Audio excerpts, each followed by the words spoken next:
Bacaan Injil, Lukas 17, 5-10, Minggu 2 Oktober 2022. Shalom, Bapak, Ibu, dan saudara-saudari terkasih. Salam sejahtera dan salam damai bersama Yesus Kristus. Marilah kita mendengar dan merenungkan sejenak firman Allah, Injil Lukas, pasal 17, ayat 5-10.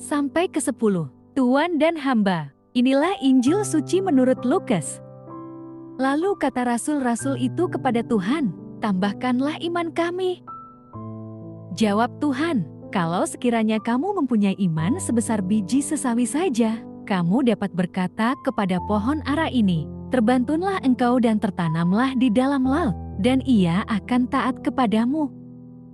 Siapa di antara kamu yang mempunyai seorang hamba yang membajak atau menggembalakan ternak baginya, akan berkata kepada hamba itu setelah ia pulang dari ladang, mari segera makan?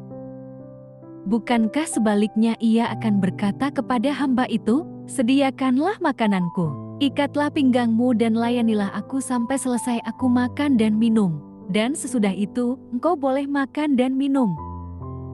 Adakah ia berterima kasih kepada hamba itu karena hamba itu telah melakukan apa yang ditugaskan kepadanya?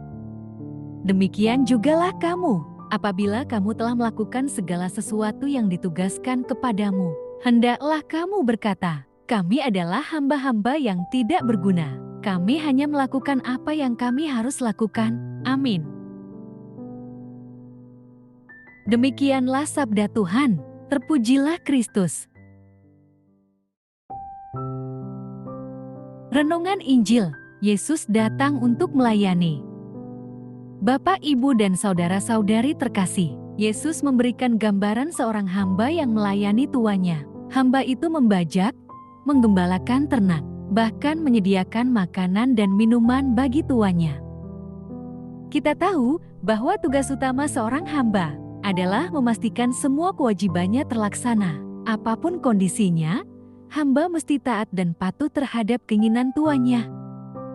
Ia harus tahu memosisikan dirinya sendiri. Ia tak bisa seenaknya melakukan keinginannya, karena keterikatan telah membatasi dirinya. Dari figur seorang hamba, ada 3 pelajaran yang harus kita ingat sebelum melayani, yaitu, pertama, sadar diri. Kita harus menyadari posisi sebagai hamba atau pelayan Tuhan. Karena itu, kita mempunyai kewajiban untuk melayani. Kedua, bertanggung jawab. Ikatlah pinggangmu dan layanilah aku sampai selesai aku makan dan minum. Begitu perintah Tuhan tersebut kepada hambanya. Artinya, seorang hamba bertanggung jawab untuk bekerja dengan baik dan menyelesaikan tugasnya. Prinsip ini layak kita teladani, baik dalam pelayanan di gereja atau dimanapun Tuhan menempatkan kita.